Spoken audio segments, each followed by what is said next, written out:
अस्सलामुअलैकुम। जहान रमज़ान में आप सबको खुशामदीद कहते हैं। मैं हूँ ज़ोहेब हसन, मेरे साथ है नादिया ख़ान और हम आज के शो में बहुत कुछ आपको बताने जा रहे हैं। ये खुसूसी रमज़ान की ट्रांसमिशन है, इसको आप पसंद भी कर रहे हैं। रोज 2 से 4 हम होते हैं यहाँ जी, बिल्कुल। और बिल्कुल मज़ेदार बातें होती हैं, अपडेट करते हैं आपको लेटेस्ट जो न्यूज़ हैं, जो डेवलपमेंट्स हैं, और लाइफस्टाइल के बारे में भी बात होती है, हेल्थ के बारे में बात होती है। वी कवर एवरीथिंग, तो इट्स एन इंफोटेनमेंट शो। बिल्कुल जरूर देखिएगा। सब कुछ हो तो नादिया, फिर रमज़ान मुबारक, कैसे रोज़े कैसे जा रहे हैं आपके? रोज़े मैं इतनी परेशान हूँ क्योंकि एक रास्ता हमारे को 1 घंटे का रास्ता होता है मेरा यहाँ से घर जाने तक, तो बीच में एक ही दिन में 2 मैंने जो झगड़े देखे हैं, मतलब रोजे हैं, तो रोजे पे आप एक्सपेक्ट करते हो कि लोग थोड़े काम होंगे, जो कि बात है कि रोजे की रूह ही यही है कि आप अपने गुस्से पे, भूख पे, हर चीज पे, नफ्स पे कंट्रोल रखें, लेकिन ऐसा हो कहाँ रहा है। मैं कल यहाँ से वहां तक 1 घंटे में मैंने 2 जो झगड़े देखे। एक ट्रैफिक रुकी हुई है, आगे जी 2 लोग लड़ रहे हैं, क्या भाई गाड़ी शायद लग गई हो या ओवरटेक कर लिया हो, कोई भी मसला हो, लेकिन अब क्या करते हैं लोग, नया चक्कर है कि जब हादसा इस तरह को छोटा मोटा हो जाए, मारो पीटो। और ये नया ट्रेंड भी निकल आते हैं। ये तो उसके बाद हुआ, उसके बाद में लेने गई इफ्तारी के लिए कुछ सामान, तो रेस्टोरेंट के बाद खड़ी थी, मैंने गाड़ी पार्क की भी, अंदर नहीं गई और नॉर्मल चल रहा है माहौल, और एकदम 2 लोगों की लड़ाई शुरू हुई। अच्छे पढ़े लिखे महज़ब लोग लग रहे, तुमने ये वो, चलो ये तो चल ही रहा था, पहले तो हम देख रहे थे, उसके बाद निकली 2 गन्स। इजीली मतलब गन निकल आती है अब तो, ऐसे वाकई अब से मैं तो मेरा ऑर्डर छोड़ो, कुछ इफ्तारी पे खजूर से कर लेंगे, निकलो नादिया भागो। लेकिन मैं ये कह रही हूँ ज़ोहेब, और मैं बताऊँ जो खौफ था, क्योंकि मुझे नहीं पता था अगले मिनट में क्या होने जा रहा है। बिल्कुल, क्या ये गन अगर निकल आई है तो चल भी लग जाए, मुझे लग जाए, किसी को भी लग जाए, यहाँ आगे अगले मिनट में क्या हो सकता है, मैं तो चली गई। लेकिन वो एक कमर्शियल बुखारी में यहाँ बिल्कुल, क्या देखिए, डीवेपनाइजेशन की बात जरूर होनी चाहिए, और ये भी है बिल्कुल, ये भी है कि ये जो प्राइवेट गार्ड्स लेके जो चलने का एक ट्रेंड है ना, इस पर बहुत ज्यादा सिंध हुकूमत की तरफ से भी तवज्जो दी गई और उन्होंने काफी पाबंदी भी लगाई, सब चीजें, लेकिन हमने देखा नहीं और लोग प्राइवेट। और ये लोग देखो इतने बेशर्म हैं, खुद गर्ज हैं कि वो एरिया आप देखें, वहाँ औरतें हैं, बच्चे चल रहे थे, ठीक है, इतने हम लोग फैमिलीज खड़ी हैं, और आपको मतलब जरा एहसास नहीं हुआ। हम तो घर में रखने से डरते हैं कि कोई हादसा ना हो जाए, तो आप लोग साथ साथ लेके फिरते हैं। Guns are not being used for protection, अच्छा, नुकसान भी नहीं होता टू अटैक समवन। मुझे अब लग रहा है कि प्रोटेक्शन नहीं, सेल्फ प्रोटेक्शन कहाँ है? बात करो यार, मुंह से मार क्यों रहे एक दूसरे को? तो और देखिए, अफसोस की बात यह है कि कोई नुकसान भी नहीं हुआ होता। चले ना, कोई ऐसा नुकसान हो गया, मतलब थोड़ी सी गाड़ी कहीं लग गई है आपकी, और आप भाई माजरत करके आप निकल जाए, मतलब बेहतरीन तरीका ये है कि आप एक्सक्यूज कर ले, माजरत कर ले, लेकिन होता नहीं है दोनों तरफ से। बिल्कुल मुकाएं, तो ये वाकई इस तरह के बड़े ये एक्सपीरियंस इससे हो रहे हैं रमजान मुबारक के दौरान, ये ट्रैफिक के हादसा। अच्छा, आज के शो में हम सबसे पहले तो जाफर एक्सप्रेस का जो ये अफसोसनाक एक दहशतगर्दों ने हमला किया है, लेकिन सिक्योरिटी फोर्सेज अभी कार्रवाई कर रही है दहशतगर्दों के खिलाफ, इस पर हम बात करेंगे। और ओवरसीज पाकिस्तानीज भी शो का हिस्सा होंगे, बिल्कुल, वो भी हम उस पर बात करेंगे। हमारे साथ राइटर हैं रादेन शाह जी, बड़े कमाल ड्रामे उन्होंने लिखे हैं, और आजकल दुनियापुर जैसे चल भी रहा है, तो उनसे हम बातें करेंगे। और मुस्तफा कत्ल केस पर भी अपडेट है, वो भी देनी हमने। मुस्तफा आमिर केस के लिए तो सभी हर वक्त ग्लूड होते हैं टीवी पे, कहीं भी के पता चल जाए कि लेटेस्ट अपडेट क्या है, तो उसके बारे में भी बात करेंगे। और शारा रजा साहब अभी हमारे साथ होंगी, पीपल्स पार्टी की रहनुमा, तो उनसे ही बात होगी। तो सबसे पहले बढ़ते हैं, हमारा पहला जो सेगमेंट है, ये बोलान में जो एक अफसोसनाक वाकया हुआ है। बलूचिस्तान में बोलान के इलाके में जाफर एक्सप्रेस पर दहशतगर्दों ने हमला करके मुसाफिरों को यरगमाल बनाया।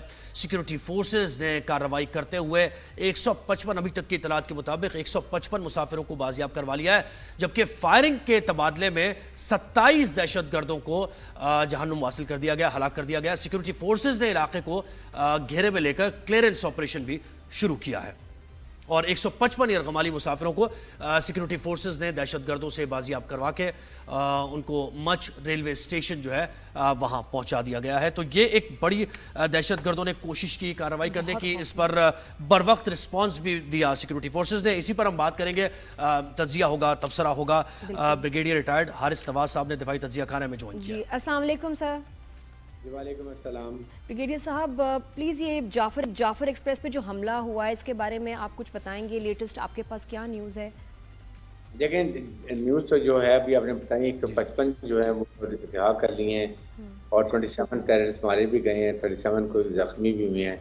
लेकिन देखें, बात ये कि ये इस वक्त टोटल इनको जो है ना इंडियन रॉ की सपोर्ट है। अभी जो बच्चे कुछ हैं वो टोलियों में बटे हुए हैं, और उन्होंने ये किया हुआ है कि अपने सुइसाइड बॉम्बर्स हैं, उन्होंने कुछ जैकेटें पहनी हुई हैं, और औरतों और बच्चों को अपने साथ रखा हुआ है, जगह कमाल बने हुआ है। सो इसलिए हमारी मुसल्लह अफवाज भी बहुत एहतियात कर रही हैं जी कि बिल्कुल। कोई नुकसान ना हो, जानी नुकसान ना हो। और सेकंड ये डायरेक्ट कम्युनिकेशन में है वो अफगानिस्तान में इंडियन एम्बेसी के साथ जो रॉ के एजेंट्स वहाँ बैठे हुए हैं, जिनके हैंडलर्स उनको लेके चल रहे हैं। और फिर एक आपने देखा कि ये टीवी पे ये कितना मनफी प्रोपेगेंडा कर रहे हैं बिल्कुल। इंडियन चैनल पे। तो हमारी पार्टी भी है नॉट रियलाइजिंग कि ये आप मन खदमें आपको नहीं चलानी चाहिए। और आपके तवज्जो से मैं अपने पाकिस्तानी अवाम से रिक्वेस्ट करूंगा, देख please don't listen to this negative propaganda. बिल्कुल। योर ISPR और हुकूमत पाकिस्तान जो आपको बता रही है, that is a true picture.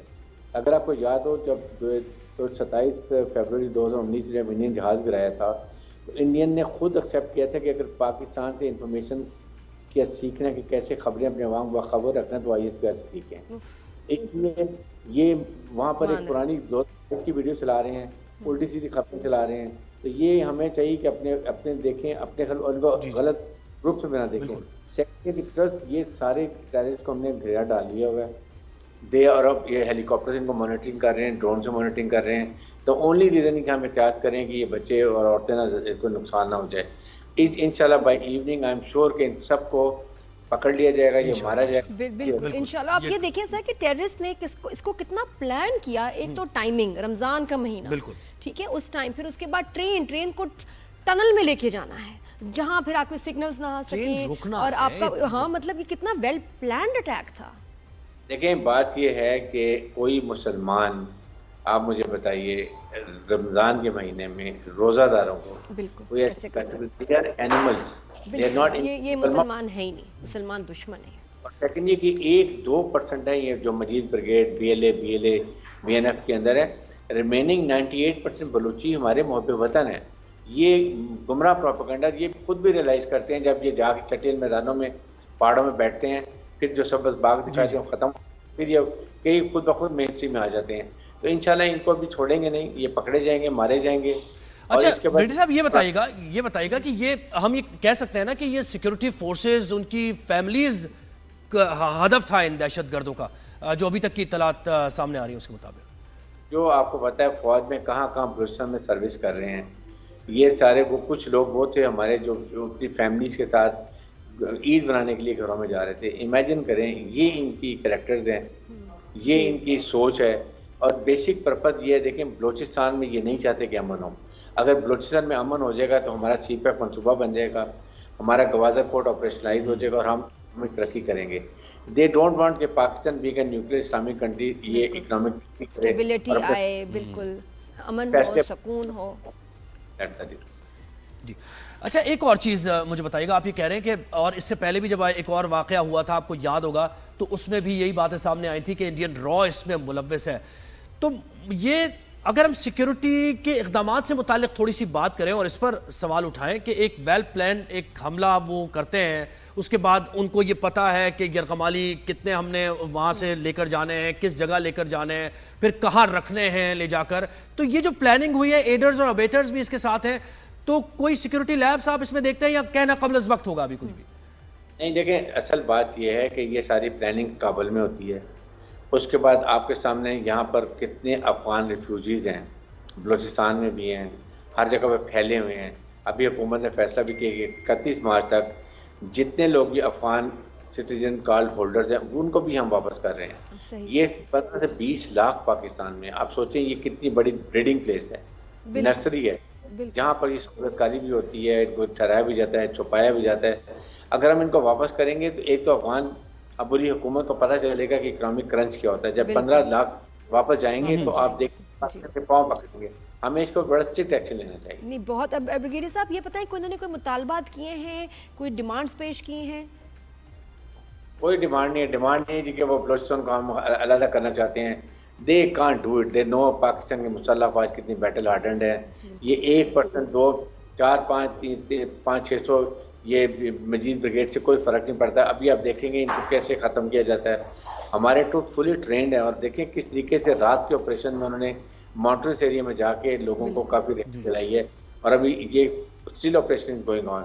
सिर्फ एहतियात ये कर रहे हैं कि बच्चों, खवातीन, कोलैटरल डैमेज ना हो। बिल्कुल बड़े बिल्कुल चैलेंजेस उनको फेस साहब, करने पड़े ये भी होंगे। कहेगा कि अब यानी बात इससे आगे निकल गई है ना कि वो जो नाराज बलोच की एक टर्म थी, अब वो कोई टर्म नहीं है। नाराज बलोच कुछ नहीं है। जैसे आपने कहा कि बलूचिस्तान में तो मुहिब वतन पाकिस्तानी बसते हैं, लेकिन कुछ लोग ऐसे हैं, तो जीरो टॉलरेंस है अब इसके लिए। देखिए, जो पाकिस्तान की मुसल्लह फौज हुकूमत के खिलाफ हथियार उठाएगा वो हमारा दुश्मन है, उसको हम नहीं छोड़ेंगे। जो लोग पाकिस्तान के आईन कानून को मानते हैं, हथियार डालते हैं, वॉलंटरी वापस आते हैं और आके वी लाइक के वो हमारे साथ आगे करें, हम उनको ख्याल भी करेंगे, प्रोटेक्ट भी करेंगे, कोई प्रॉब्लम नहीं। लेकिन जिन्होंने हथियार उठाए हैं उनके खिलाफ हर हालत में ऑपरेशन होगा, इनको जब तक ये ख़त्म नहीं हो जाता। और अफगानिस्तान के साथ ये कैसे मामलात हमारे हल हो पाएंगे? क्योंकि बारहा हम तो ये कह चुके हैं अफगानिस्तान से कि भाई अपने ये जो इन्फिल्ट्रेट कर रहे हैं दहशतगर्द, आप इनको रोकें। रॉ फंडेड, पहले भी आप कॉन्सुलेट कितने सारे, आपको याद होगा 10 साल पहले कोई इतने ज़्यादा कॉन्सुलेट थे इंडिया के अफगानिस्तान में और बाकायदा डिक्टेशन होती थी, लेकिन अब भी हालात कुछ उससे मुख्तलिफ नहीं नज़र आ रहे हैं। क्या ख्याल है आपका? देखें, प्रॉब्लम ये है कि अब आपके सामने अमेरिकन जाते हुए भी ट्रंप ने खुद कहा कि हम 7 लाख बिलियन डॉलर का वेपन, गाड़ियां वक्त छोड़ के आए हैं। ये सारा का सारा ये टेररिस्ट ऑर्गेनाइजेशन के हाथ में लग गए और ये कसूर अफगान बुरी हुकूमत का है, उनको चाहिए थे कंट्रोल करते। फिर इनकी टेसिट अंडरस्टैंडिंग है, जब भी मारे जाते हैं उनमें से 2-3 दूर अफगान नेशनल्स होते हैं, अमेरिकन साख्त का वेपन एमुनेशन होता है। सारी प्लानिंग आपकी यूनाइटेड नेशन की रिपोर्ट है कि 24 टेररिस्ट ऑर्गेनाइजेशन अफगानिस्तान में मौजूद है और ये सेफ वेपन होता है। जब आपको यूनाइटेड नेशन को पता है, फिर उनकी रिस्पॉन्सिबिलिटी इसके लिए एक्शन करें। पाकिस्तान को अगर आप चाहते हैं करें, तो फिर हमें आप मिलिट्री सपोर्ट दें, आप हमें कोलेशन फंड दें, weapon ammunition require latest weapon ammunition, इनके मैचिंग हमें वेपन एमुनेशन चाहिए। ये प्रॉब्लम है। और फिर इंडिया को एज ए यूज प्रॉक्सी कर रहे हैं अमेरिकन कि वो चाइना के खिलाफ भी, पाकिस्तान के खिलाफ भी। दे वांट कि पाकिस्तान में सीपैक ना बने, गवादर प्रोटेक्शन ना हो और अफगानिस्तान में ट्रबल है, इसलिए वेपन है। बिल्कुल। और ये देखिए कौन मिलियंस ऑफ डॉलर्स के वेपन्स ऐसे छोड़ के चले जाते हैं। अब तो अपने यूएस में ट्रम्प के इतने बुरे हालात हैं तो लेके जाते था, शायद उनके थोड़े से मसाइल हल हो जाते, लेकिन नहीं, छोड़ के गए तो एक मकसद से, एक प्लानिंग के तहत। बहुत शुक्रिया जी। अगर ना लेके जाते तो पाकिस्तान को भेज देते, हम इनसे खरीद लेते। बिल्कुल ये हो सकता था कि कौन छोड़ता है फिर ऐसी। एक और सवाल, ये जो आपने इससे पहले बात की थी ना गुफ्तगू के आगाज में, सोशल मीडिया का गलत इस्तेमाल, मिस इन्फॉर्मेशन, डिसइन्फॉर्मेशन, तो ये आप क्या मैसेज देंगे पाकिस्तानी अवाम को कि ऐसे मौके पर जब सिक्योरिटी फोर्सेस नबरदाजमा हैं दहशतगर्दों के खिलाफ, आप यहाँ एक अलग ही प्रोपेगेंडा कर रहे हैं, डिमोरलाइज करने की कोशिश कर रहे हैं, नाकाम कोशिश कर रहे हैं, तो ये रियलाइजेशन कैसे आएगी? क्या मैसेज देंगे आप लोगों को? पाकिस्तानी अवाम को चाहिए कि please trust your arm forces, trust your government of Pakistan. जो वो इंफॉर्मेशन दे रहे हैं दैट इज राइट और एब्सोल्युटली करेक्ट। ये दुश्मन के प्रोपेगेंडा, पुरानी वीडियो दिखा रहे हैं, पुरानी चला रहे हैं और वो दहशतगर्दी तो वहां भी हो रही है, सोशल मीडिया पे बहुत दहशतगर्दी हो रही है और बड़ी आसानी से हो रही है। ये सबसे खतरनाक ट्रेंड है। आप जिस तरीके से 27 फरवरी 2019 को आपने इस पर ट्रस्ट किया था और देखें किस तरीके से एक लम्हा मलम्हा खबर दी थी, इस तरह आपको दी जा रही है, इसलिए इसके ऊपर आप जरूर खबर रखें। और भारत का एजेंडा जरा बताइए क्या हो सकता है, क्योंकि जैसे जी वेरी क्लियर शुरू से वही एजेंडा को मोबिलाइज करना, बलोचिस्तान को अलहदगी पसंद मूवमेंट को सपोर्ट करना, सीपैक ना बने देना, गवादर पोर्ट ऑपरेशनलाइज नहीं देना, पाकिस्तान को इकोनॉमिक तरक्की नहीं करने देना, ये उनका। और सबसे बड़ा एजेंडा ये है कि पाकिस्तान की मुसल्लह फौज और अवाम में खलीज पैदा करो, दूरियां पैदा करो, फौज को कमज़ोर करो और फिर खुदा न खासा पाकिस्तान को इराक, लिबिया, सीरिया की तरह नुकसान पहुंचाए। आप समझते हैं कि मजीद तवज्जो देने की ज़रूरत है बलूचिस्तान के इलाकों में, KPK में, क्योंकि ये एरिया ज़्यादा ट्रबल्ड एरियाज है, और फिर ये कि वहाँ के लोगों की सपोर्ट मिल जाए तो कितना अच्छा हो जाएगा और उनकी तरफ से भी। जी, खास बात यह कि बलूचिस्तान के अवाम की जो तहफ़्फ़ुज़ात हैं दूर किए जाएँ, वहाँ की बलोच नेशनल पार्टी जो हैं उनसे मुज़ाकरात करें, उनसे पूछें आपकी क्या तहफ़्फ़ुज़ात हैं, हमें बताइए, उसको रिजॉल्व करें। वहाँ की जो महरूमी, अगर कोई जॉब अपॉर्चुनिटी तो और ज़्यादा दें। फौज ने बहुत काम किए हैं, बिल्कुल, लेकिन हुकूमत की, आई थिंक इनके और हुकूमत के बीच में एक ब्रिज, शायद अगर फौज बन जाए तो बेहतरी आ जाए, क्योंकि देयर इज नो ब्रिज। बिल्कुल ये करें। और सेकंड, अब वहाँ पर देखें लोगों को रोजगार नहीं, टोटल 25 लाख लोग हैं टोटल। इमेजिन करें आप, जिनके पास लैंड है, वहाँ पर अगर वो आबादी सख्त ज़मीन है तो आप उनको भेड़ बकरियां दे दें चराने के लिए, जहाँ पर ट्यूबवेल लग सकते हैं वहाँ ट्यूबवेल लगा के दे दें, रोजगार दें, उनको रोजगार मिलता है तो जब तनख्वाह मिलती है तो वो फिर अपने फैमिली में एब्जॉर्ब हो जाता है। ये होस्टाइल एजेंसी यही करती हैं, जो गरीब लोग हैं उनको वो पेरोल पे लेते हैं, उनको इस्तेमाल किया जाता है। बिल्कुल बजा फरमा रहे हैं, बिल्कुल। हुकूमत का पता है फोकस होना चाहिए इस चीज पे। सोचिए आपका घर है, आपके घर में एक दीवार कमजोर है, गिर रही है, क्रैक्ड है, तो पहले तो आप उसको स्ट्रांग बनाएंगे ना, कि ताकि कोई इसको कूद के ना आ जाए, इन्फिल्ट्रेट ना करे। लेकिन जी ब्रिगेडियर टाइड हाशमा साहब, बहुत शुक्रिया, आपने हमें वक्त दिया और आपने बिल्कुल सही कहा कि ये तो फोर्सेस की कार्रवाइयां जारी हैं और हमें पूरा भरोसा है कि ये ऑपरेशन जल्दी मुकम्मल हो जाएगा, एक एक दहशतगर्द का खात्मा किया जाएगा। लेकिन वो जो बात की थी ना, बड़ी इंपॉर्टेंट आपने बात की थी कि बलूचिस्तान में जो एहसास महरूमी है उसको भी खत्म करना बहुत जरूरी है, तालीम सेहत के और इस वक्त बिल्कुल बहुत इंपॉर्टेंट बात की ब्रिगेडियर साहब ने कि जो सोशल मीडिया के साथ जो दहशतगर्दी है, जो आपको वीडियोस कंटेंट चीजें दिखाई जा रही है, खबरें रिलीज कर रहे हैं, आपके दुश्मन ही रिलीज कर रहे हैं, बिल्कुल ऐसे तो आप तक पहुंच रहे हैं। क्योंकि किसी कौम को अगर आपने डिस्टेबल करना हो, अफेक्ट करना, आप उसके होप को मार देते हैं। और वो जो इस वक्त ये GI पाकिस्तान में कुछ नहीं रखा, लोग जा रहे हैं, ये सारा, अगर आपका, हम पाकिस्तानी हैं, हमें अपने होप को कभी नहीं मरने, अपने मुल्क को बेहतर करना है। अच्छा नादिया, हमें नुमाइंदा 365 न्यूज़ ज़हूर अहमद ने वहाँ से ज्वाइन किया, उस इलाके से, तो उनसे ज़रा अपडेट लेते हैं, रिपोर्ट लेते हैं कि क्या सूरत हाल है। ज़हूर अहमद, बहुत शुक्रिया ज्वाइन किया। मुझे बताएं कि क्या इस वक्त लेटेस्ट सिचुएशन है वहाँ पर, ऑपरेशन की सूरत हाल क्या है? बहुत शुक्रिया जी। ये गुज़िश्ता रोज जो है कोयटा से पिशावर जाने वाली जाफरा एक्सप्रेस थी, जिसको बोलान किला के पीरो कुंडी के मकाम पर जो मुसल्ह दहशतगर्द थे उनकी जानिब से फायरिंग का निशाना बनाया गया था। जिसके बाद जो है ट्रेन में जो ट्रेन का ड्राइवर था वो शदीद जख्मी हो गया था और ट्रेन को उधर ही रोक दिया। जिसके बाद जो दहशतगर्दों की जानिब से जो है शदीद फायरिंग भी की गई और वहाँ पर जो ट्रेन में मुसाफिर थे उनको यरगमाल बनाया गया। तो हमारी जो फोर्सेज है उनकी जानिब से एक मुनज़्ज़म ऑपरेशन किया गया, जिसमें ऑपरेशन ताहाल जारी है। और इस ऑपरेशन में जो है तकरीबन रात 8 बजे के बाद जो है 104 जो हमारे मुसाफिर थे उनको बाहिफाजत बाजियाब कराया और उनको मच स्टेशन पहुंचाया और वहाँ पर उनकी जो है खिदमत की गई, उनको रोज़ा अफ्तार भी कराया गया।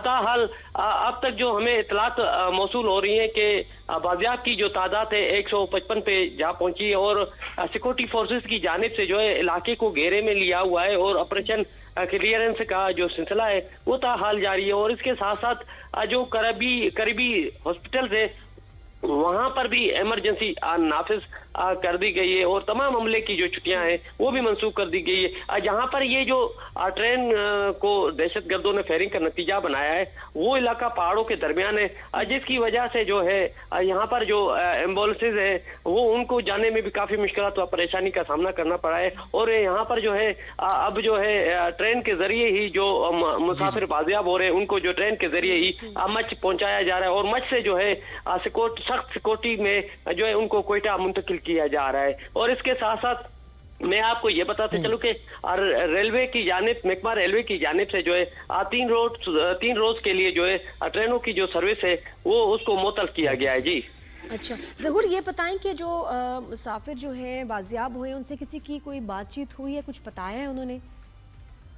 देखिए जी, मुसाफिरों से जो बातचीत हो रही है तो मुसाफिरों का ये कहना है कि हम शदीद फायरिंग थी और हमें जो है पाक फौज की जानिब से, FC बलूचिस्तान की जानिब से और फोर्सेस की जानिब से बाहिफाजत वहाँ से बाजियाब कराकर हमें जो है मच पहुँचाया और वहाँ पर जो है हमारी काफ़ी रोजे थे क्योंकि उन्होंने ये बताया कि कौन से लोग वहाँ रह गए हैं, फैमिलीज हैं, बच्चे हैं जो अभी वही है। देखिए जी, वो ये नहीं बता सकते क्योंकि वो खुद परेशानी के आलम में से हैं, तो इस वजह से और इसके साथ साथ जो जख्मी है उनको कोयटा और इसके अलावा जो करीबी हॉस्पिटल है वहाँ मुंतकिल किया जा रहा है। जी बहुत शुक्रिया। मैं आपको ये जी बताइए क्या क्या इसके अलावा? इसके अलावा जो 27 दहशतगर्द है उनको भी जो है मारे जाने की जो जी हलाक किया जा चुका है। बिल्कुल ऐसे ही। बहुत शुक्रिया ज़हूर साहब, ज़हूर अहमद, आपने हमें ज्वाइन किया और लेटेस्ट अपडेट हमें दी। तो नादिया ये सूरत हाल है। अल्लाह खैर करे, हम सबको दुआ करने की ज़रूरत है। बिल्कुल ऐसे ही। तो एक ब्रेक हमने लेना है जहाँ हॉस्टेजेस रमजान के लिए सिक्योरिटी फोर्सेस के जो जवान हैं जो अपनी जान पे खेल के इनको बचा रहे हैं, प्लीज़ सबके लिए दुआ करें। इंशाल्लाह बहुत जल्दी अच्छी खबरें आएँ। बिल्कुल ऐसे। अब हम उस सेगमेंट की तरफ बढ़ेंगे। नादिया आपका भी फेवरेट सेगमेंट होता जा रहा है मुझे लग रहा है। हाँ, बहुत अच्छा लगता मज़े है का कि segment हाँ मैं असल में जब कनेक्ट होती हूँ आम लोगों के साथ तो बड़ा मज़ा आता है उनसे बातें करके। अच्छा लगता है कि जी कैसे रमज़ान गुजार रहे हैं और अच्छा, साथ में कभी हम उनकी आपको लाइफ एक कैसी है। सरप्राइज भी देंगे इस सेगमेंट से मुताल्लिक। बस वो सरप्राइज फिर कैसे रहेगा अगर मैं क्या थोड़ा इशारा तो दो आप। कनाडा से कुछ हम ओवरसीज पाकिस्तानी कैसे रहते हैं और स्टूडेंट्स कैसे रहते हैं। अच्छा, एक स्टूडेंट हमारे घर से भी वहाँ गई हुई है। हाँ जी, मेरी बेटी जो कनाडा में पढ़ी है और मैं भी उससे पूछती रहती हूँ। माशाल्लाह यकीन करें जब से गई उसने रोजे रखे हैं। स्टूडेंट्स वहाँ बड़े शौक से रोजे रखते हैं। और अभी बता रही थी कि पाकिस्तान एसोसिएशन वाले जो बच्चे स्टूडेंट्स हैं उनकी अपनी पाकिस्तान एसोसिएशन होती है हर कॉलेज हर जगह, तो उन्होंने अफ्तारी मुनक्कद की जो कि टाइम पे नहीं पहुंची। ओहो जी, तो लेकिन ये कि अफ्तारी का एहतमाम करते हैं, ये एक बड़ी अच्छी बात है ना कि वो अपने रूट से जुड़ा हुआ और है। चीज़ मैं आपको बताऊं सबसे खूबसूरत बात कि जो हमारे बच्चे बाहर पढ़ते हैं, जो पाकिस्तानी फैमिलीज हैं वहाँ, वो उनको अफ्तारियां भेजते हैं और भर देते हैं उनकी फ्रिज। अच्छा, बच्चियाँ वहाँ ज्यादा जरूरी है, आप समझते हैं ना, वहाँ ज्यादा जरूरी है ये चीजें करना। और ये नहीं कि क्योंकि मेरी बेटी को बिकॉज ऑफ मी वो जानते भी नहीं कि मेरी बेटी है, लेकिन ऐसे तमाम स्टूडेंट्स का इतना ख्याल करते हैं बच्चियों का खास तौर पे जा रहे हैं उनके लिए, उनकी फ्रिज भर देते हैं खानों से, उनको अफ्तारियों पे बुलाते हैं। ये बहुत प्यारी बात है, बहुत बिल्कुल अच्छी ऐसी बात है। है। तो आज हमारे साथ हैं वर्जीनिया से, यूएस से हमें ज्वाइन किया है शबनम साहिबा ने, जो कि एजुकेशनिस्ट हैं। शबनम साहिबा बहुत शुक्रिया, वेलकम करते हैं आपको अपने शो पर। जी अस्सलाम वालेकुम, thank you so much for having me here.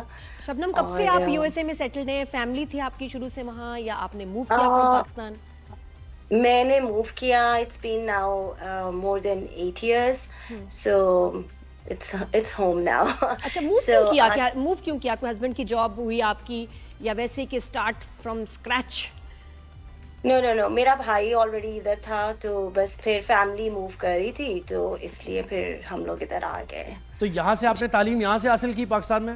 जी बिल्कुल, पाकिस्तान से, बिल्कुल पाकिस्तान से। कराची से? कॉन्वेंट से नहीं, सियालकोट।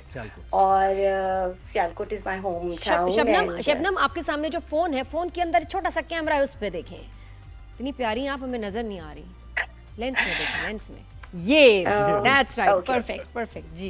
तो सियालकोट से मेरा ताल्लुक है, मैंने वहीं से अपनी एजुकेशन हासिल की, मेरा टीचिंग एक्सपीरियंस वहीं का है, my family is all settled there, और बस आहिस्ता आहिस्ता सबने मूव करना शुरू कर दिया एज यू नो, और बस अब इधर हो गए हैं ऑलमोस्ट। तो शबनम, जब पाकिस्तान से यूएसए मूव करते हैं तो कुछ चैलेंजेस का भी सामना करना पड़ता होगा? कुछ मतलब एकदम तो चीज़ें आसानी हो जाती हैं, स्पेशली जब आपके पास कोई ऐसा जॉब ना हो और आप जाके बगैर किसी फैमिली सपोर्ट के आप वहाँ जिंदगी शुरू करना चाह रहे हो, कैसे होता है और क्या मुश्किलात आती हैं? बिल्कुल एक चैलेंज होता है जब आप आते हैं यहाँ पे, और इट्स नॉट इजीली सर्व नहीं होता, लेकिन डिटर्मिनेशन होनी चाहिए इंसान के अंदर, और यू नो आपकी विल पावर बहुत हेल्प करती है। और I was lucky enough, my brother was already here, so वो एक फैमिली सपोर्ट तो थी, डेफिनेटली थी। और मेरा ये कि मैंने बिल्कुल स्क्रैच से शुरू किया, दोबारा से ऐसे लगता था कि दोबारा से आप पैदा हो गए हैं और दोबारा से आप वर्क हार्ड कर रहे हो। और यहाँ पे यू नो पाकिस्तान में तो ये आपने ग्रेजुएशन किया, आप टीचिंग लाइन में चले गए, that's very easy to become a teacher there अगर आपके अंदर पोटेंशियल है। यहाँ पे it's not like that, you have to get your licence, you have to get your literacy exam देना पड़ता है, स्टेट एग्ज़ाम्स देने पड़ते हैं, और पढ़ना पड़ता है दोबारा से to become a teacher. License teacher होना is very important. Teacher assistants बनना ईजी है कि दे एक्सेप्ट यू, आपको अपनी डिग्रीज सारे। ये भी बताएं शबनम के Pakistan as a Pakistani US में ज़ाहिर है ट्रंप के आने के बाद तो खास तौर पे कंसर्न है बहुत सारे पाकिस्तानी, कैसे देखा जाता है अगर पाकिस्तान की बात होती है? आप किसी सोशल सर्कल में जाती होंगी, और ये कि आपको अफेक्ट किया है इन चीज़ों ने? To be very honest, not really.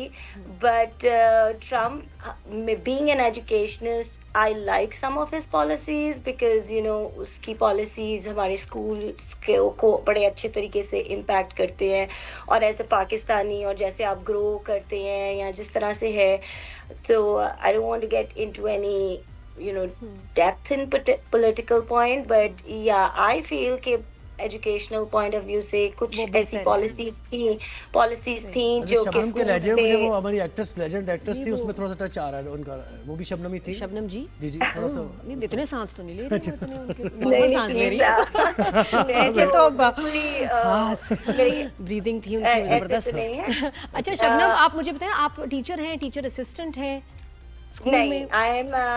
मैं टीचर हूँ और मैं डिपार्टमेंट चेयर हूँ। Department chair is when you head a department कौन सा and department? I work with English learners जो कि सेकेंड लैंग्वेज को हम करते हैं EL, we call it ELL, और I am a teacher as well as a department chair. So I work in 2 different schools, अच्छा, तो like one is a high रोजे school। भी रखे जाती हैं स्कूल में? हाँ मुश्किल होती जी, है? रोजे तो आपको पता है चल ही रहे हैं, तो बस इस तरह से ही है। और साथ अच्छा साथ ये बताएं कि करती हैं। जो बाहर जाते हैं पाकिस्तानीज, यूरोप जाए या फिर US जाए, उन्हें प्रॉब्लम ये होती है कि फैमिली की जो हमारी नॉर्म्स है या फिर हमारा रिलीजन है उसको इंटैक्ट रखने में कभी कभार जब ये बच्चे बड़े होते हैं जरा मुश्किल पेश आती है और जरा नजर रखनी पड़ती है आपको, तो ये प्रॉब्लम्स हैं वहां पर, इनको देखना पड़ता है। डिपेंड करता है। यहाँ पे फैमिलीज बड़ी स्ट्रांग हैं, जो कि मैंने अपने स्टूडेंट्स और बाकी सब फैमिलीज में देखा है, क्योंकि यहाँ पे टॉलरेंस बहुत ज़्यादा है और रिस्पेक्ट बहुत है हर रिलीजन की। So that's the best thing कि आपको what I have witnessed and I have seen comparatively to be very honest दूसरी कंट्री से या इस तरह से, यहाँ पे बहुत टॉलरेंस है। और शबनम, क्या आपके बच्चे भी छोटे हैं? मेरे बच्चे दोनों बड़े हैं जी। माय सन इज 22 माशाल्लाह, and my daughter is 20। My daughter is going to be 20। माशाल्लाह। तो क्या खाती हो तुम? मैं सब कुछ ही खाती यंग और हूँ। इतनी प्यारी, क्या वजह है बताओ ना ज़ोहेब को। नहीं, मेरे बच्चे शुक्र है खुदा का कि दोनों बड़े बच्चे हैं और मेरे पास बहुत टाइम है अब सब कुछ करने के लिए। और मुझे फिटनेस का ख्याल रखती होगी ना, एक्सरसाइज करती होगी, जिम जी करती जी, होगी। बताएं ज़ोहेब को कि कैसे जो है ना, मेरा- मतलब अपना ख्याल रखना चाहिए। मैं खुद नहीं सुन ख्याल रही, तो रखना मुझे चाहिए, लगा लेकिन कुछ जेनेटिक्स मैं भी पहले बहुत होते हैं। आई busy हूँ। थिंक जेनेटिकली जी, I am blessed genetically, so maybe that's the reason. कुछ और भी आप नहीं खुश करती। रहती होंगी और आप गीबत नहीं करती होंगी और आप झगड़े नहीं करती होंगी और आप गॉसिप नहीं करती हाँ, होंगी बहुत गिबत ज़्यादा। करने का यहाँ टाइम नहीं मिलता। gossip नहीं very हल्की हल्की honest। गॉसिप तो करते हैं। नहीं, यहाँ पे गिबत करने का टाइम नहीं मिलता, क्योंकि यहाँ लाइफ बहुत तेज चल रही होती है। कब दिन चलता है कब रात होती है पता नहीं लगता। इस वक्त भी हमारे यहाँ पे अर्ली मॉर्निंग है और 6:30 मेरा टाइम होता है व्हेन आई गेट अप, और स्कूल जाना होता है। तो बिजी रहेंगे ना तो फिर फजूल चीजों पे वक्त नहीं जाया करेंगे। अच्छा, ड्रामे देखती हैं आप? पाकिस्तानी ड्रामे देखती हैं? क्या देख रही हैं आप?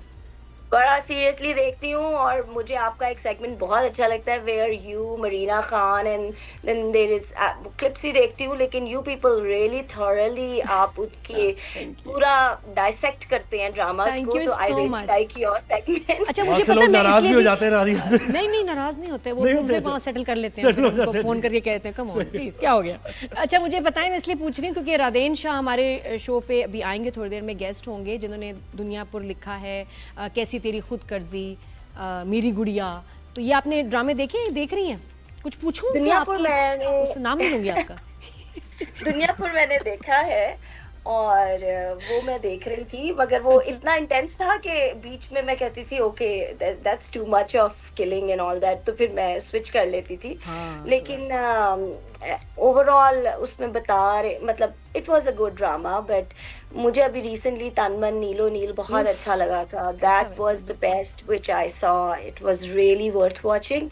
सो I really liked it because उस तरह के ड्रामे को प्रोजेक्ट करने के लिए गट्स चाहिए। गट्स चाहिए, और इतना खूबसूरत, इतनी बोल्ड, उस पे प्लॉट पे इतना अच्छा ड्रामा बनाया कि किसी को एक भी ऑब्जेक्शन का मौका नहीं मिला किसी क्या डायलॉग बात है सीन। भाई, अब तो बात निकल चली है नादिया और उनकी, तो फिर मुझे बड़ा मजा आ रहा है। है ना, जी ये तो चलता रहेगा।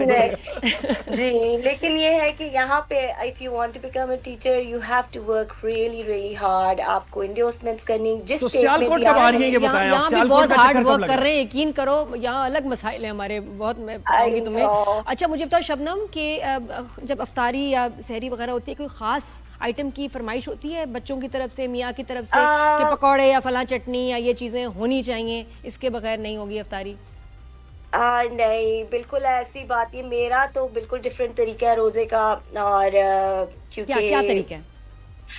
पता नहीं आपको पता है कि नहीं, लेकिन हमारे रोजों में और रेगुलर इस्लामिक अच्छा, रोजों में आप बड़ा सियालकोट difference आना है। कब हो रहा है आपका, ये बताएं शबनम, सियालकोट कब आ रही हैं आप?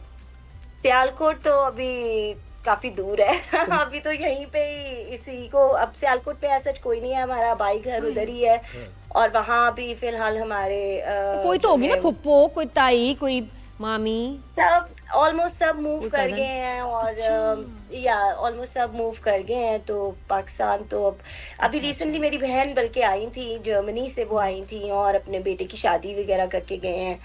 सो अच्छा, जब कोई भाई वहां से मेरा- आ रहा होता है पाकिस्तान से यूएस, आप क्या मंगवाती हैं उनसे खास कि यार ये लेके आएगा? जैसे मैं दुबई में, यहाँ से कोई आता था तो मैं बेर, जामन ये जरूर आप मंगवाती थी। यकीन आप क्या करें, मंगवाती हैं? ऐसी चीजें आती हैं कि जो देख के और सुन के हंसी आती है लोगों को। अच्छा, जैसे क्या? सियालकोट में एक मिलता है ये जो होता है राइस क्रिस्पी, हम इधर कहते हैं, लेकिन वहाँ पे वो जो उसको मरूंडा मुरुंडे, कहते हैं। मुरुंडे, जी जी जी, एक बार तो मैं मेरे बच्चे बहुत जो है खतरनाक वो कहानी जो है। आए, सीरियसली वो वाली चीजें तो यहाँ पे सारे हंसते हैं यार, सीरियसली तुम नहीं, लोग बड़े जबरदस्त होते हैं। मैं इसके बेहतरीन चक्कर भाई, में घर से बहुत निकली, मजा गुम हो गई, 2 दिन गायब रही। मुरुंडे की स्टोरी आपको मैं शबनम कभी से इजाजत बताऊंगी। लेते हैं, फिर जी जी, मुरुंडे बहुत की शुक्रिया थैंक यू थैंक यू, बहुत शुक्रिया शबनम।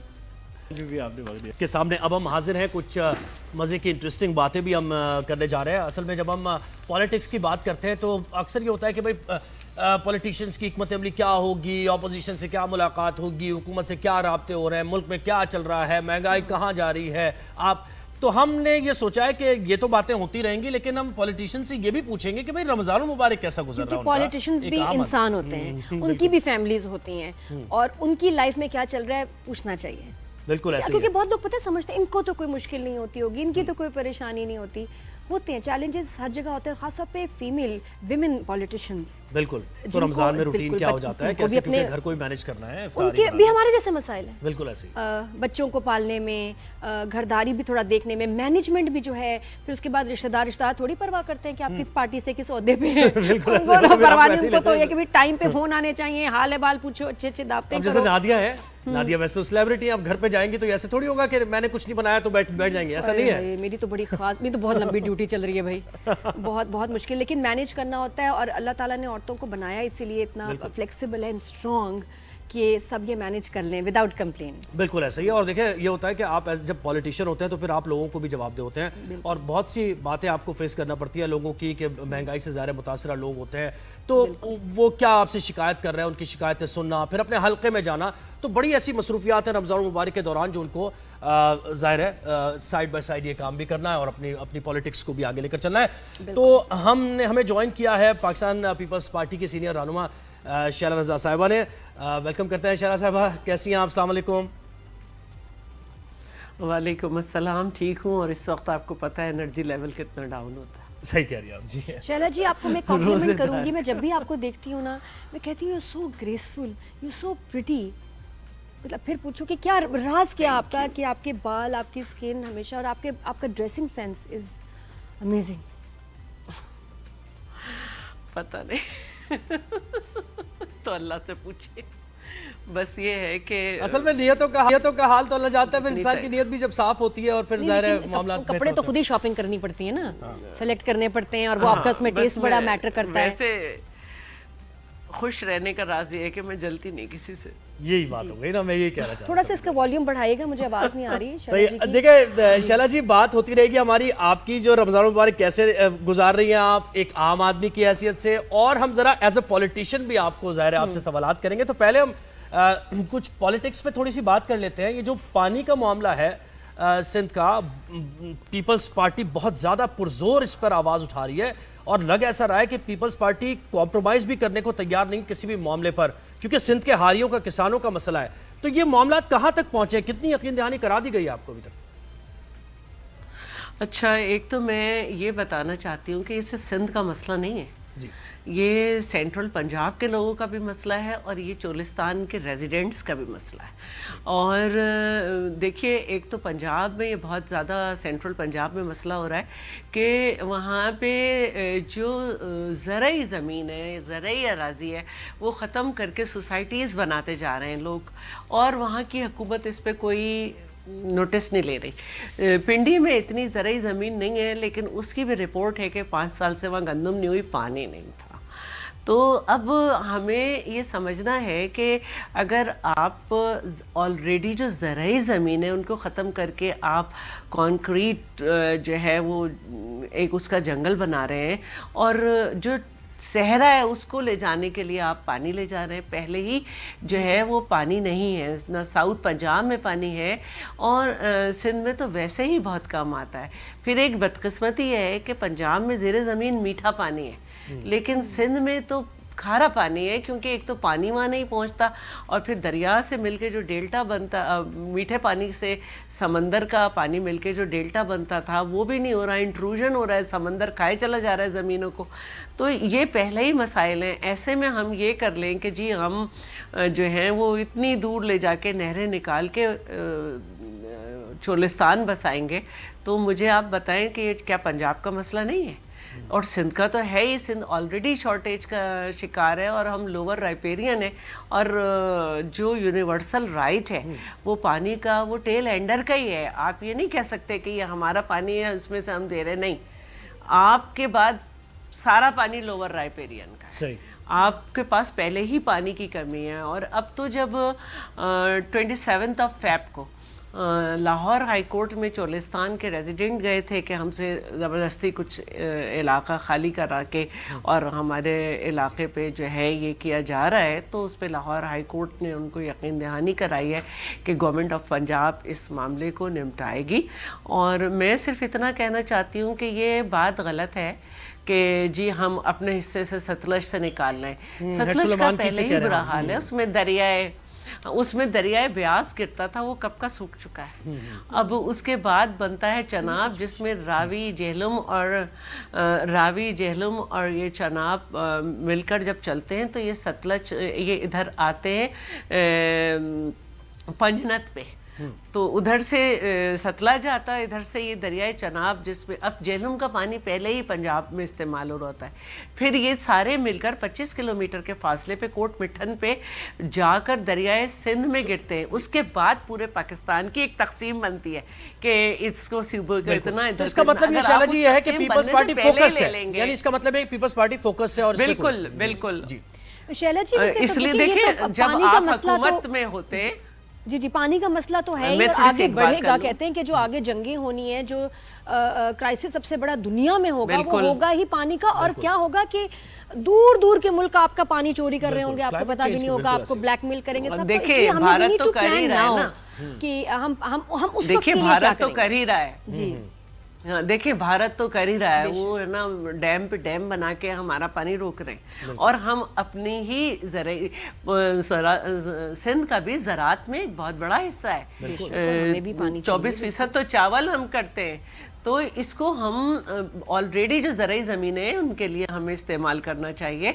और मैं ये कहना भी चाह रही थी एक बात कि जब हम ये बात करते हैं कि ज़राअत हमें फैलानी है, ग्रीन पाकिस्तान करना है, तो भाई जो ऑलरेडी ज़मीनें हैं, जो ज़राई बिल्कुल हजारों एकड़ में उनको बंजर करके और आप छोटे से रकबे को गुलजार, तो ये कैसे? लेकिन शैला जी फिर भी ये तो चले हम नेचुरल रिजर्व्स की बात कर रहे हैं, लेकिन हाउ अबाउट कि जो दुनिया भर में अब काम हो रहा है कि जी सी वाटर को यूज किया जाए, make it somehow safer for drinking. इसके अलावा डैम्स, उसके अलावा फिर ये कि आपका रिसाइकलिंग ऑफ वाटर, जो कि आपके ग्रीनरी के लिए और वैसे एग्रीकल्चर के लिए जहाँ इस्तेमाल हो सके, जहाँ सेफ हो, ऐसे नहीं, लेकिन उसको भी हम यूज करें। तो हम इन तरफ क्यों नहीं जा रहे, इस तरफ के भी हम अपने पानी को सेव, रेन वाटर को सेव करें। कितना पानी होता है बारिशों में, फ्लडिंग होती है, उसको अगर हम कुछ कर लें उसके बारे में बेहतर नहीं होगा? हम उस तरफ सोच रहे हैं। मैं कल ये स्टडी देख रही थी कि ये जो हम कहते हैं कि समंदर में पानी जाके गर्क हो रहा है, ये हम गलत कहते हैं। हमें समंदर के लिए भी एक स्केल है जिसमें कुछ 25,000 करके क्यूसेक था कि इतना पानी तो हमें, मैं गलत भी हो सकती हूँ स्केल में, लेकिन समंदर के लिए हमें पानी चाहिए ताकि ज़मीन बंजर ना हो, क्योंकि समंदर और मीठा पानी मिलके जो डेल्टा बनाता है उसी से ही तो ज़मीन जो है वो ज़राई बनती है, और उन्हीं इलाकों के आसपास काश्त बढ़ती है। तो एक तो ये भी गलत है। दूसरी बात यह है कि हमें देखना यह है कि किन इलाकों में डैम बन सकता है। डैम जो है वो फील्ड में नहीं बन सकता जहाँ पे दरिया सीधा बह रहा है। जिन इलाकों में डैम बन सकता है, दयामर है, भाषा है, मुंडा है, तरबेला है, ये बने। बाकी सिंध ने छोटे डैम बनाए एज रिजर्वॉयर, जो सबसे ज्यादा हमने बनाए हैं और जिसकी वजह से हमारे थर में जिंदगी हो गई है। हमारे वहाँ पे चारा उग रहा है, हमारे गुरानो डैम भी है, सारे हैं जो वहाँ के लोगों के लिए। जी ये बातें तो होती रहेगी और बिल्कुल आवाम से जुड़ी हुई जाहिर है ये बातें हैं और उनकी तकदीर और उनके मुस्तकबिल से जुड़ी हुई बातें हैं। लेकिन इसके साथ साथ जरा नादिया थोड़ा सा चेंज भी करते हैं टॉपिक को और जरा। बिल्कुल, मैं कहती हूँ कराची के यहाँ के जो एरियाज हैं समुद्र ही समुद्र है चारों तरफ, लेकिन पीने को पानी नहीं, पीने को पानी, नहाने को पानी नहीं, धोने को रमजान की जरा सी बात करते हैं शैला जी। जाहिर है देखिए ये जो झीलें थी मंछर और ये सब, ये नालों में तब्दील हो चुकी हैं क्योंकि पानी नहीं आ रहा है इनमें, तो कंटेमिनेटेड वाटर तो खराब हो जाता है फिर। बिल्कुल ऐसे ही, और बारिश हो नहीं रही है। तो खैर ये तो मसाइल बड़े पेचीदा भी हैं। तो अब रमजान की जरा बात करते हैं। अब आपका कैसे रूटीन गुजरता है रमजान मुबारक में? टफ हो जाता है जरा? आप भी अपने आवर्स कम कर देती हैं काम के या ज्यादा काम करती हैं रमजान में? मैंने कभी रोजे को अपने ऊपर सवार नहीं किया और आप लोग को शायद ये जान के हैरानी होगी कि जब मैं डेप्यूटी स्पीकर थी जब भी, तो मैंने अपने स्टाफ में कुछ फीमेल इंडक्ट की थी। तो हम बाकायदा एक हमारा मुकाबला रहता था कि किसके कितने सिपारे हो गए। और शायद आप लोग को हैरानी हो कि मेरी स्पीड बहुत अच्छी है और अगर मुझे थोड़ा सा आराम मिल जाए कि मेरे पास मेड हो तो मैं 4 दफ़ा तो पढ़ ही लेती हूँ कुरान शरीफ। मेरे हस्बैंड कहते हैं अब तुम्हें शबीने पढ़ाने पे लगा देंगे। तो इस दफ़ा मैंने शिफ्टिंग भी की घर की, तो शुरू के 5 दिन तो मैं बिल्कुल नहीं पढ़ सकी क्योंकि मैंने जब शिफ्ट किया घर तो मेरे पास गार्ड्स भी थे और मेरे भतीजा भतीजी मेरी जान वो भी थे। तो शायद आपको यकीन ना आए कि मैंने पराठे भी खुद बनाए रात में। और फिर मैं बल्कि पूछना ही चाह रही थी शैला जी, खास आपकी डिशेस हैं जो फरमाइश पे घर वाले बनवाते हैं, कोई खास आप चीज बनाती हैं?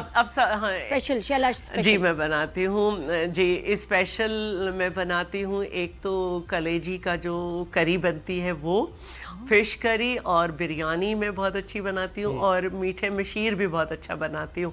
तो मेरे पास मेरे भतीजा भतीजी थे, 2 गार्ड थे और मैं और मेरे हस्बैंड और एक मेरा कज़न, इन सब के लिए मैंने पराठे बनाए। वैसे शैला जी आपका वैसे पराठे ही बनाने। शैला जी वैसे ये भी है कि खड़ा कीमा और माश की दाल दम करना भी आपको जबरदस्त आता होगा, मुझे अंदाजा। मुझे बहुत अच्छा आता है, कीमा मैं बहुत अच्छा बनाती हूँ, मुझे किसी के हाथ का नहीं अच्छा लगता कहाँ का। और माश की दाल मेरी बहनें बहुत अच्छी बनाती है, मैंने नहीं बनाई, तो मैं नहीं बनाती। और रेगुलर कुकिंग करती हैं आप? वैसे आपको टाइम मिलता है रमजान में? आप मैं रेगुलर मैं इस्लामाबाद में तो मैं मुसलसल खुद कुकिंग करती हूँ, चाहे रमजान हो चाहे नहीं हो।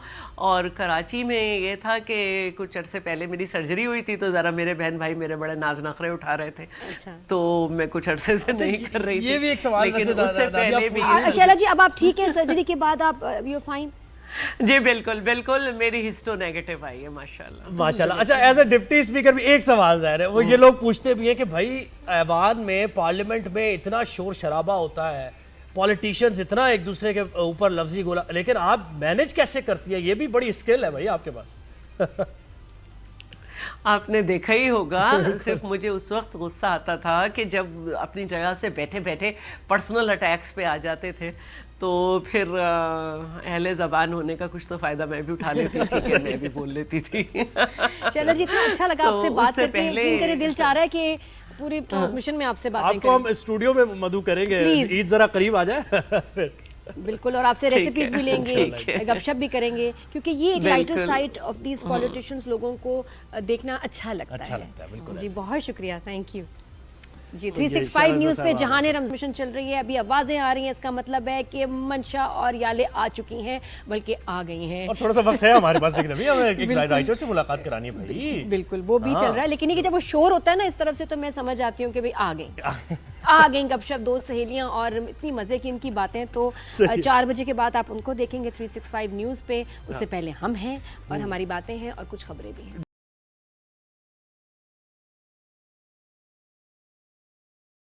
अभी जो हमारे साथ गेस्ट हैं, मैं इतनी एक्साइटेड हूँ। रिसेंटली कुछ शदीद शौक हुआ ड्रामे देखने का, तो पता चला ये कमाल राइटर्स, डायरेक्टर्स, एक्टर्स कितना अच्छा काम करते हैं। मैं तो एक एपिसोड कम से कम 3 दफ़ा देखती हूँ, तो मतलब शायद इनसे ज़्यादा मैंने इनके ड्रामे देखे होंगे। तो एक पैकेज देखिए, रादेन शाह हमारे साथ आज मौजूद हैं। बहुत अच्छी बातें होंगी, लेकिन पहले इनका काम देखते हैं। नहीं, बिल्कुल ज़बरदस्त हमारा ड्रामा, देखिए जरा। पाकिस्तान ड्रामा इंडस्ट्री के इर्तिका में जिन राइटर्स का नाम सरे फहरिस्त है, इनमें रादेन शाह भी शामिल हैं। रादेन शाह इन लिखारियों में शुमार किए जाते हैं जिन्होंने मुख्तसर अरसे में अपने काम से देखने वालों के दिलों में अपनी जगह बना ली। रादेन शाह एक बासलाहियत पाकिस्तानी मुसन्निफ जो 1 जनवरी को कराची में पैदा हुए। इनके मशहूर ड्रामों में कैसी तेरी खुदगर्जी, दुनियापुर, आखिर कब तक, शहनाई, खुद परस्त और मेरी गुड़िया शामिल हैं। रादेन शाह की कामयाबियों का सफर अभी जारी है और हम दुआ गो हैं इस बासलाहियत राइटर के तहरीर करदा और भी बेहतरीन ड्रामे हमें देखने को मिल सके। जी वेलकम, कैसे हैं आप? मैं बिल्कुल ठीक हूँ, आप कैसे हैं? जी ये पैकेज हम आपको ना भेज देंगे, व्हाट्सएप कर देंगे, आप इसको जरूर अपनी प्रोफाइल पे लगाइएगा, पिक्चर हमारी लगा लीजिएगा। बहुत अच्छा पैकेज, ऑनेस्टली एन ऑनर। और जो आपका काम अभी हमने रिसेंटली, खैर कैसी तेरी खुदगर्जी में तो देखा, लेकिन दुनियापुर बड़ा मशहूर हुआ भाई, लवली। पता है हमारा पहला सीरियस एक्शन पैक्ड ड्रामा, आप तो नहीं देख रहे हो? नहीं, मैंने तो हाँ वो देख नहीं सका मैं, लेकिन ये कि आप जैसे बता रही हैं तो आप बता रही तो बहुत अच्छा ही होगा। नहीं, क्योंकि वो कुछ अलग ही चीज़ थी, जिस तरह का वो शूट हुआ, जैसे लिखा गया, उसके कैरेक्टर्स, और मेगा बजट, करोड़ों का प्रोजेक्ट। वो कुछ मिर्जापुर से तो नहीं इंस्पायर्ड था? बस यही करना था कि वो मिर्जापुर से इंस्पायर्ड ना हो, मतलब थोड़ा नाम पूरा आ गया, लेकिन वैसे उसके अलावा कहीं से भी कोई भी आपने तो देखे होंगे, मैं आपके देखता हूँ जो आप थैंक यू आप देखते हैं जब मेरे रिव्यूज, तो मतलब गुस्सा आता है या अच्छा लगता है आपको? नहीं, ये जरूरी तो नहीं है कि आपकी हर बात से मैं एग्री करूं और आप मेरी हर बात से आप एग्री करें। बिल्कुल, इट इज एन ओपिनियन। तो let's agree on the disagreement. बिल्कुल, बहुत सारी बातें मुझे आपकी बहुत सही लगती हैं और बहुत सारी बातें मुझे समझ में नहीं आती। बिल्कुल सही। मतलब उस टाइम पर हम सोचते हैं कि हम काश के एक्सप्लेन कर सकते हैं कि ये ऐसे नहीं, हमने सही बात है, ऐसे लिखा है। एक्सप्लेन रादेन आज बता दे मत कि क्या मसले, क्या दिल में बातें, क्या सोच के लिखते हैं। कोई भी आप कोई चीज इवेंट देखते हैं, कोई हो गया, उसकी बुनियाद पे बना लेते हैं। यानी लिखना कोई ड्रामा कैसे शुरू करते हैं? कोई चीज आपको एक्साइट करती है क्या? डिफरेंट टॉपिक्स है ना, अलग अलग टाइम पर आपको, फॉर सपोज कभी सोशल इशू होता है, कभी कोई ड्रामा प्योर एंटरटेनमेंट के पर्पस के लिए लिखा जाता है। अगर कोई सोशल इशू हो गया, जैसे मेरी गुड़िया आपने दिखाया, मेरी गुड़िया चाइल्ड अब्यूज़ के ऊपर था, आखिर कब तक हरासमेंट के ऊपर था, बट आप जब कैसी तेरी खुदगर्जी पर आते हो तो प्योर एंटरटेनमेंट के लिए था। उसमें कोई भी सोशल मैसेज ढूंढने की कोशिश अगर की भी गई है तो वो फिजूल है, क्योंकि वो सिर्फ एंटरटेनमेंट के लिए इतना कामयाब हुआ। दुनियापुर है, वो भी सिर्फ आपके एंटरटेनमेंट के लिए। और दुनियापुर लिखते हुए बस यही था कि बहुत मुश्किल ड्रामा था, क्योंकि उसमें सारा स्क्रीन प्ले जो देखा आपने, जो आपने उसमें कैरेक्टर्स देखे, जो सारी दुनिया एक बनाई गई, वो सारा लिखा था और सारा सोचा था। 1-1.5 साल का पूरा एक टाइम पीरियड था जिसमें ये लिखा था। और उसमें जैसे हम अब शोज़ चलते हैं, गेम ऑफ थ्रोन्स हम देखते हैं, ठीक है, या अभी हाउस ऑफ ड्रैगन्स उसका प्रीक्वल आया हुआ है, या आप इंडियन जो देखते हो, नेटफ्लिक्स देखते हैं या प्राइम देखते हैं, रिंग्स ऑफ पावर देखते हैं। तो दुनिया बहुत आगे चली गई है, हम वही उसी जगह पर थे। अब हर बात को सिर्फ क्रिटिसाइज़ करना, या तो बैठकर क्रिटिसाइज़ करें कि ये सिर्फ हम घरेलू ड्रामा बनाते हैं, हम बाहर नहीं निकलते, या आप उसी स्पेस में रहते हुए अपनी थोड़ा सा अपना काम करके अपनी मर्जी का काम कर सकते हो। सही, यानी कमर्शियल भी रहे वो, और आप एक जो बात बताना चाह रहे हैं, क्योंकि आपको देखिए बनाना चैनल्स के लिए प्रोडक्शन हाउस आपको बताएगा कि हमें क्या चाहिए। बहुत दफ़ा अपने आइडिया जो है आपके वो रिजेक्ट हो जाते हैं, ऐसे होता है?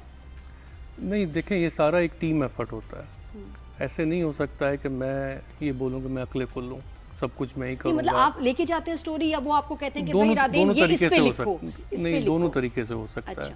फॉर सपोज मैं कोई आइडिया लेकर गया, या चैनल ने मुझे अप्रोच किया कि आप लिखें, ये टॉपिक है, इस पर आप लिखें, तो दोनों तरीके से हो सकता है। बहुत सारे ड्रामाज हैं जो कि जिनका आइडिया चैनल का होता है, कि फॉर सपोज चाइल्ड अब्यूज़ का कोई अभी हमारे रिसेंट कोई हो गया ऐसा हादसा जिसके लिए अवेयरनेस बहुत ज़रूरी है माशरे में, तो वो आपको कहते हैं कि लिखे। तो आप कितना ज़्यादा पर्टिकुलर है कि आपने जो स्क्रिप्ट लिखा है यही डायलॉग्स बोलने हैं एक्टर्स को, और ये स्क्रीन प्ले, ये एक्टर्स होंगे इसमें, इस बारे में ज़्यादा या नहीं थोड़ा सेलिब्रेट देते हैं? नहीं, जैसे मैंने कहा कि ये सारा टीम एफर्ट होता है।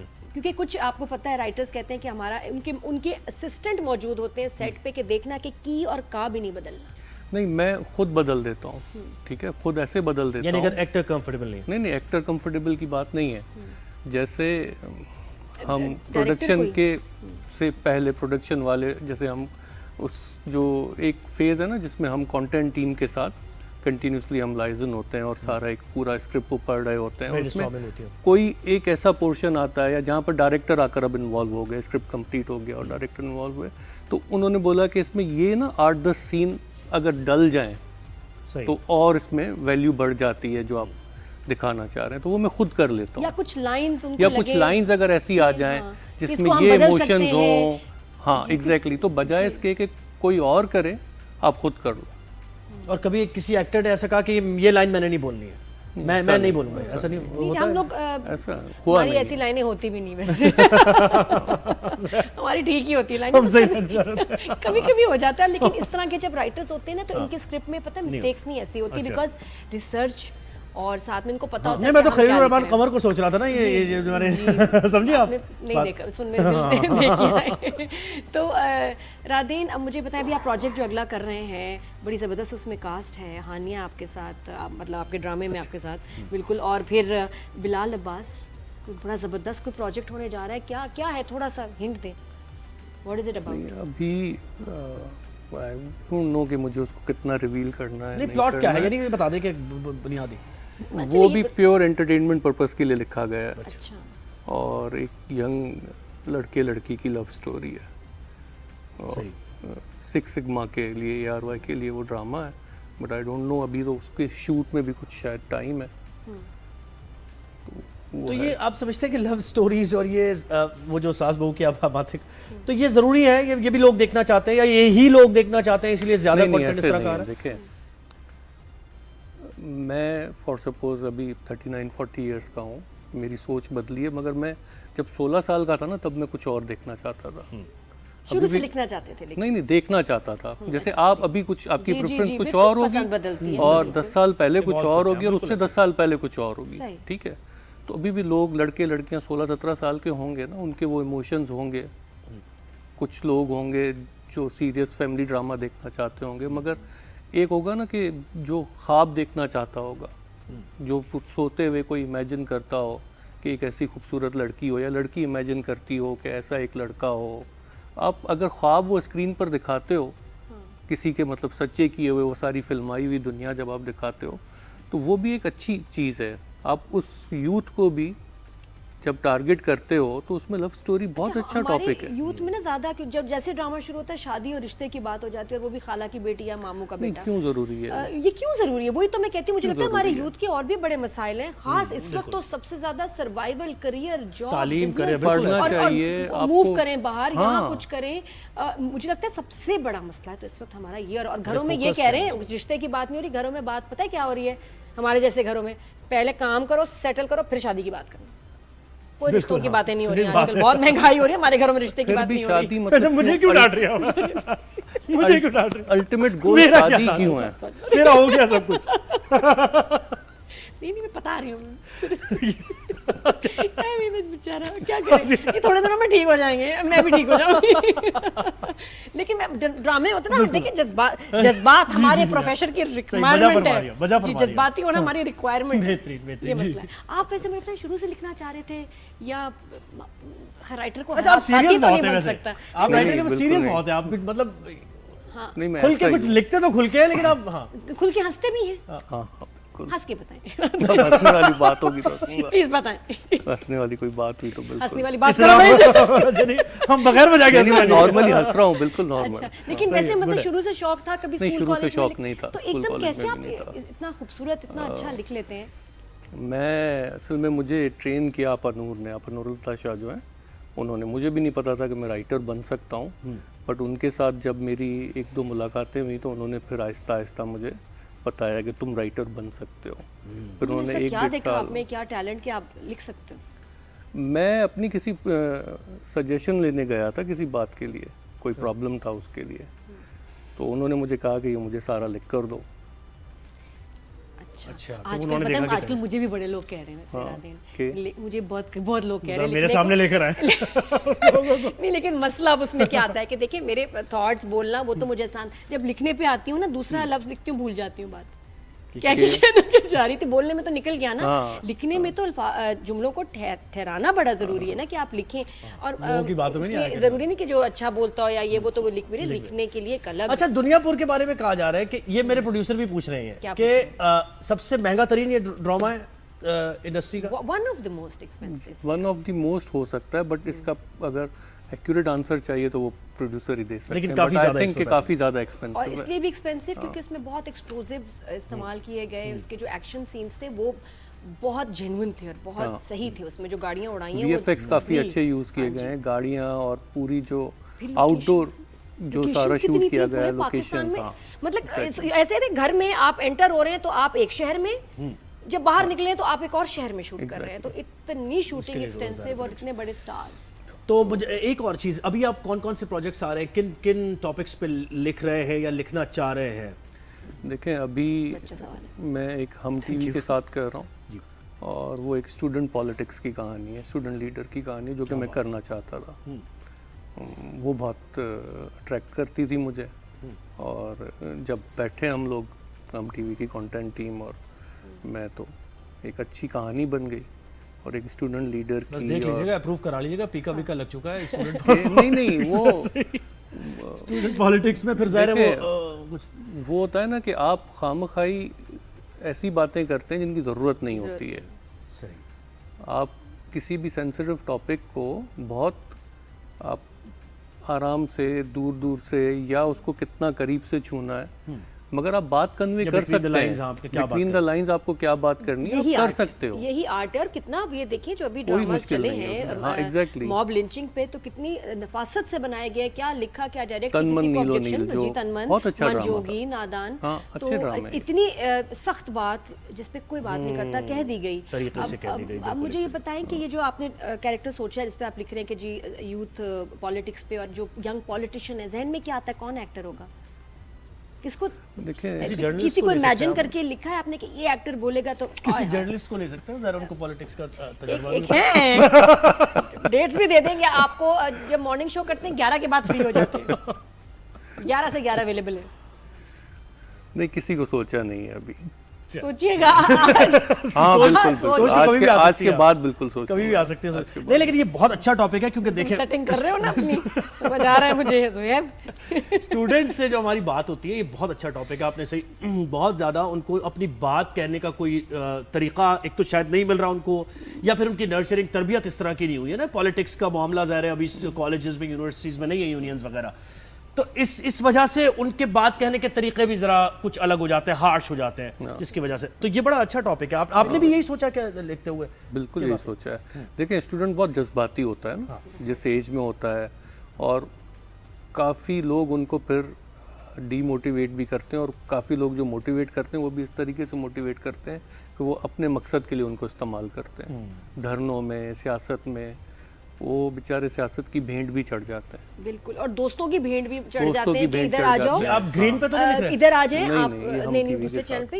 ये वाकई बात है कि जो बच्चा पॉलिटिक्स में जाना चाहता है, करियर बनाना चाहता है, वो आधा वक्त तो दोस्तों की वजह से जेल में होता है। इररिलेवेंट लड़ाइयाँ, मैं उधर आ गई यार, पहुंचो, अच्छा भी आ गए ये वो, तो ये क्योंकि जज्बाती होते हैं, समझदार नहीं होते। अच्छा, मुझे बहुत मैसेजेस आते हैं रादेन कि जी हम राइटर हैं, इत्तेफाक से अब कुछ बच्चे और लोग पूछना चाह रहे हैं कि मैं बहुत अच्छा लिखता हूँ, मैं ड्रामे के लिए कैसे लिखूँ, मैं किस चैनल को अप्रोच करूँ, प्रोसेस क्या है, तरीका क्या है? देखिए, हर किसी की ना अपनी जर्नी है। आप जिस रास्ते से एक सक्सेसफुल, फॉर सपोज आपने अपना कैरियर जिस तरीके से बनाया, वो टेक्निक तो एक्सपायर होगी, बहुत टाइम हो गया। फॉर सपोज जैसे आपने बनाया होगा वैसे ज़रूरी नहीं कि किसी और ने भी बनाया। हर किसी की अपनी जर्नी होती है। बेहतर ये है कि आप मेहनत करते रहो, और चैनल्स हैं, उनके कंटेंट टीम है पूरी, आप उनको अपने वन लाइनर्स वगैरह आइडियाज़ देते रहो। अगर आप अच्छा लिखते हो आपको डेफिनेटली मौका मिलेगा। मतलब कोई यहाँ पर वो तो नहीं है ना कि जमींदारी तो नहीं है, कोई जायद विरासत तो नहीं है ना। लेकिन एक वो पैसा फर्स्ट लगा- ब्रेक, मजबूत होना चाहिए, लेकिन लेकिन वो वक्त कम होता है, फर्स्ट इसके ब्रेक ऊपर- बड़ी मुश्किल है कि हाँ, मुश्किल है, अब मगर जो घर में लिख रहा है उसको क्या पता है, उसके लिए जो शायद शहर से भी नहीं निकला कि यार मैं कैसे सुल्ताना आपा तक स्क्रिप्ट पहुंचाऊं या मैं ये सिक्स सिग्मा तक पहुंचाऊं। नहीं, बहुत उनको आसान कैसे है। गाइड उनकी करेंगे? ईमेल आईडीज हैं, उनके वेबसाइट्स हैं, उन पर सब कुछ लगा हुआ है। और पूरा स्क्रिप्ट कभी नहीं भेजना, हाँ, क्योंकि ये भी होता है कभी कभी किसके हाथ लग जाए क्या कि वो कॉपी भी हो Crux जाता उसको है, दे दें आप चोरी भी क्या? हो नहीं जाता है। देखें, एक ऐसे नहीं है, ये अक्सर इसका दूसरा एंगल भी समझना चाहिए ना। 100 लोग हैं वो लिखते हैं, वो सब समझते हैं कि मुझसे अच्छा कोई नहीं लिख सकता, सब भेजते हैं, और कहानियाँ तो वही है ना, 8-10 टॉपिक्स हैं जिनके गिर्द सारी कहानियाँ घूमती हैं। तो वो जब स्क्रीन पर किसी और राइटर का आता है तो कहते हैं ये हमारा चोरी हो गया, हमने चैनल को भेजा था। अच्छा, एक और भी तासुर है कि कुछ राइटर्स जो हैं वो बहुत ज़्यादा उनके ड्रामे आ रहे हैं, और एक इम्प्रेशन है कि कुछ की मैं और की बात कर रही हूँ कि शायद वो खुद नहीं लिख रहे और उनके पास एक टीम होती है, उनसे लिखवा रहे होते हैं, तो इसलिए उसमें उनका ट्रू फ्लेवर भी नज़र नहीं आता, सुपरवाइज कर रहे होते हैं ताकि एक मतलब फैक्ट्री की तरह स्क्रिप्ट्स निकले और बिल्कुल, निकल भी आपके रहे हैं और चल भी रहे हैं। तो ऐसा है, इस तरह ये एग्जिस्ट करते हैं? मैं ऐसा नहीं करता। आप तो नहीं है, आपकी तो बात ही नहीं करते। तो मैं खुद करता हूँ, बाकी हाँ मैंने भी सुना है कि ऐसा है, बिल्कुल है, और चैनल को उससे कोई प्रॉब्लम नहीं है, लिखाने वाले को कोई प्रॉब्लम नहीं है, कंटेंट वालों को प्रॉब्लम नहीं है, एक्टर्स को प्रॉब्लम नहीं है, ड्रामे बन रहे हैं उनमें से अच्छे भी बन जाते हैं ड्रामा। होता यह है कि उसमें से नए राइटर्स निकल कर आ जाते हैं। ये अच्छी बात है, बिल्कुल। अगर एक सीनियर राइटर अपने साथ जूनियर राइटर से लिखवा रहा है तो 3-4 स्क्रिप्ट के बाद वो खुद एक अच्छा राइटर बन जाता है। मतलब मैंने जब लिखा था तो मुझे आपा जंजबील ने मेरे 2 ड्रामाज जो हैं वो शुरू में सुपरवाइज किए थे। जंजबील आसिम जिनके बहुत सारे उनकी ड्रामा, बहुत ड्रामे चलते हैं। तो उसमें कोई बुराई नहीं है। बुराई ऐसे नहीं है कि उसमें मेरी एक तरीके से कि चैनल को कैसे चाहिए होता है, या जब शूट के लिए जा रहा होता है तो आपको कैसे लिखना होता है। वो अगर आपको वो चीज़ मिल रही है और आप 1-2 ड्रामाज किसी से लिखवा रहे हो तो अच्छी बात है। आपको किसका वैसे ड्रामा भी रिसेंट टाइम से पसंद आया? मैं ड्रामाज बहुत कम देखता हूँ, क्योंकि अब अगर ड्रामा देखेंगे तो लिखेंगे कब। थोड़ा वो अपनी क्रिएटिविटी मुतासिर होगी ना कि ज़ाहिर उसका कहीं ना प्लस कहीं ये है वो कि आ आप जाए। फिर ना मुतासिर बहुत हो जाते हो दूसरों की चीज़ें देखने ये से। होता है। जैसे मैं आपके वो शोज़ देखता हूँ जो आप उस पर एक अपनी व्यूज़ देते हैं, ठीक है। अगर मैं वो देखकर आपका हर एपिसोड देखूं और ये सोचूं कि इसके बारे में आपने क्या कहा, इसके बारे में आपने क्या कहा, 1-1.5 महीने के बाद मैं आपकी तरह सोचने लग जाऊंगा। मुश्किल हो जाएगा। और मैं कुछ लिखते हुए इन्फ्लुएंस हो जाते हैं। influence हो जाते हैं, इन्फ्लुएंस, हाँ, आपने ठीक है। बहुत सही बात की। और मुझे भी लोग पता है होस्टिंग में ऐसे कहते थे, अरे उसको एलन को देखो, फला को देखो, ये मैं कब क्यों देखूं, what if I pick up something, और कल को वो होता है इंसान, बिल्कुल आपने सही कहा, इन्फ्लुएंस हो जाता है। इन्फ्लुएंस हो जाए। मतलब 1-1.5 महीने के बाद मैं देखता था, पहले एक शो और भी आता था, वो भी ऐसे ही ड्रामा पर पूरे अपने व्यूज़ देते थे। फिर हुआ ये कि एक स्क्रिप्ट लिखते हुए, एक डायलॉग लिखते हुए मैं रुक गया कि अच्छा नहीं, इस पर तो वो खातून ऐसे बोलेंगी।